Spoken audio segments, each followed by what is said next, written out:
Welcome to the Explainer. Today, we're taking a seriously fascinating micro to macro odyssey. We're going to explore a biological catalyst that, honestly, you might never have even heard of, but it literally touches almost every single aspect of your daily life. I'm talking about the juice you drank this morning, the clothes you're wearing right now, and even the targeted medicines of the future. Let's dive right in. So think about this for a second. What if a single microscopic enzyme could clarify your fruit juice, vastly improve pharmaceutical drug delivery, treat industrial wastewater, and just completely transform green biotechnology? I know it sounds a bit like science fiction, right? But it's not. It's pure applied biochemistry.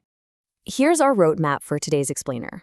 We'll meet the pectinases and their target molecule, classify them, zoom in on their molecular mechanisms, and then finally explore their massive industrial applications and future potential. All right, let's kick things off with Section 1, Meet the Pectinases, the biological catalysts at the very center of our story. By definition, a pectinase isn't just one single thing. It's actually a really complex enzyme system. These enzymes act as biocatalysts, literally designed by nature to break down pectic materials. Now, in plants, these super tough pectic compounds are mostly hanging out in the middle lamella and the primary cell walls. They're what gives the plant its structural integrity, basically acting as a strong barrier. So you can think of pectinases as a specialized pair of molecular scissors that just cut right through that barrier. So you might be wondering, where do we actually get these incredible enzymes for industrial use? Well, while plants and animals absolutely do produce pectinases naturally, like, say, to help a papaya ripen up, microbial sources completely dominate the global market. We're talking fungi, yeast, and bacteria accounting for a massive 70% of production. And fungi, particularly a species called Aspergillus niger, are the absolute superstars here. Why? Well, they're super cheap to culture, they produce massive yields of the enzyme, and crucially, they hold a GRAS status. That means they are generally recognized as safe, which, as you can imagine, is an absolute must-have for the food industry. Okay, moving right along to Section 2, let's take a closer look at the actual material these enzymes are attacking: pectin. To really understand the enzyme, we've got to understand the target, right? The American Chemical Society actually breaks down pectic compounds into 4 distinct categories. First up, we have protopectin.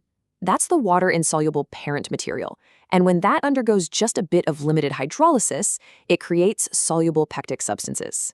Next, we have pectic acids, which feature low methyl groups. Then there's pectinic acids, and these are famous for their really unique ability to form gels when you mix them with sugar and acid. And finally, the pectins themselves, which are these highly complex, acidic heteropolysaccharides. So pectin is honestly one of nature's most complex biomacromolecules. It's definitely not just some simple straight line. It's got this highly intricate, multi-branch structure. Just look at the stark contrast between the smooth regions, which are known as homogalactronin, and those incredibly complex branching side chains. We literally call those the hairy regions, or rhamnogalactronin. And those hairs are no joke. They play a massive role in exactly how pectin behaves and how it naturally dissolves.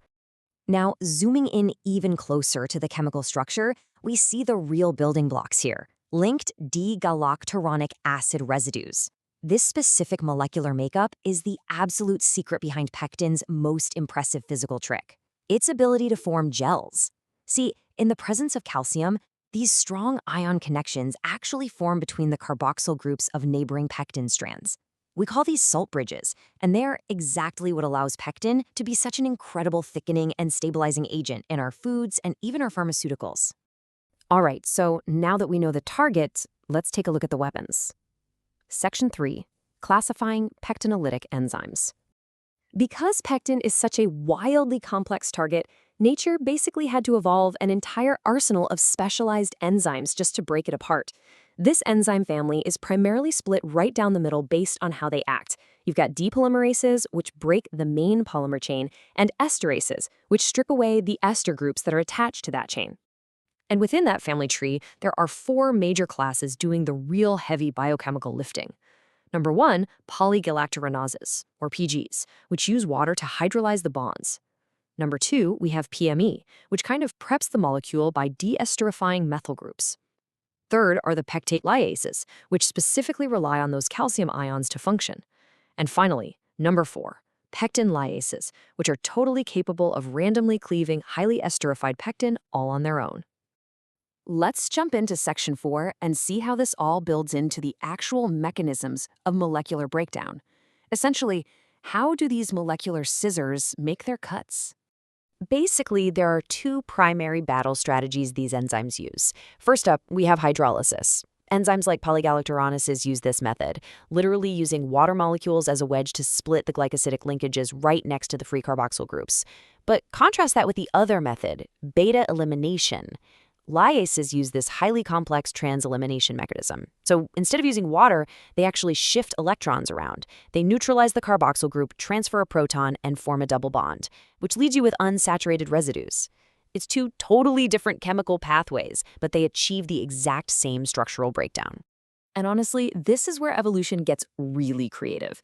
Take pectin methylesterase, for example. Most functionally related esterases in biology rely on amino acids like serine and histidine in their active sites. But get this, PME completely lacks them. No way, right? Instead, it lines its active site with conserved aromatic amino acids. It specifically uses aspartic acid 136 as an acid and aspartic acid 157 as a nucleophilic base to catalyze the ester bond and produce methanol. It is just a completely unique, brilliant evolutionary workaround. Now, look at exactly where these enzymes target the pectin chain. You'll notice a really stark difference between the endoenzymes and the exoenzymes.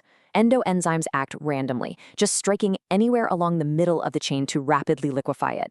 But exoenzymes, they act as saccharifying enzymes, meticulously snipping off individual monomers or dimers straight from the very ends of the chain.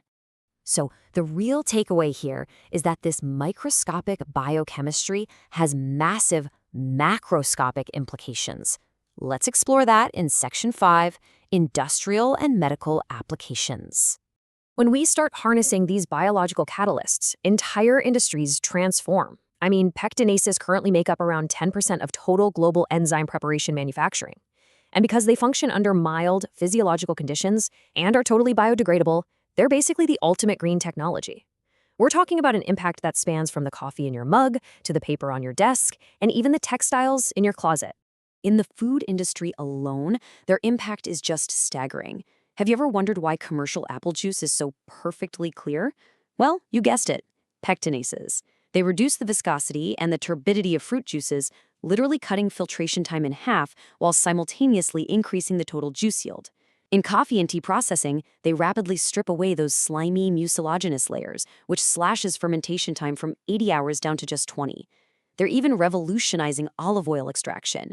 They allow for an aqueous processing method that completely replaces toxic, carcinogenic chemical solvents like hexane, all while actually boosting the vitamin E content. But it absolutely doesn't stop at food. In heavy manufacturing, pectinases are kind of like eco-friendly superheroes. For example, in textiles, there's a process called bioscouring. This uses pectinases to remove impurities from cotton without having to rely on harsh, environmentally damaging caustic soda. Over in papermaking, they lower the cationic demand during biobleaching. They're even used to treat industrial wastewater by selectively chewing up pectic waste before it ever hits the environment. And in agriculture, they're stepping in to replace toxic, non-biodegradable chemicals to ret and degum tough fiber crops like jute and hemp. And then, beyond industry, we have these truly cutting-edge medical applications.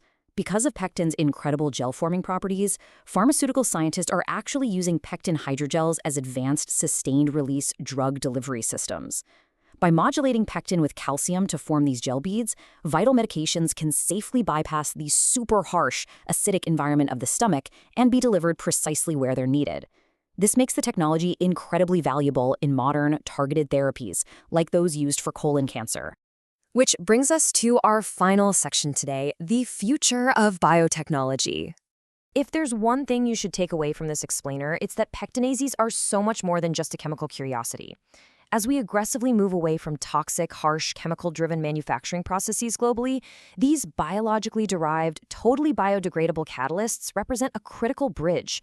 They unite the high efficiency we need in food science, the exact precision required in modern medicine, and the eco-friendly sustainability demanded by industrial engineering. Really, they're a foundational tool for a greener future. And that wraps up our deep dive into the microscopic marvels that are pectinases. But it leaves us with a massive question to think about. As we continue to unlock more of these biological catalysts, Will engineered enzymes completely replace toxic industrial chemicals in our lifetime? I mean, what do you think? If you enjoy science, biotechnology, and innovation shaping the future, like, share, and subscribe for more STEM and biomedical insights. Until next time, keep learning and keep exploring.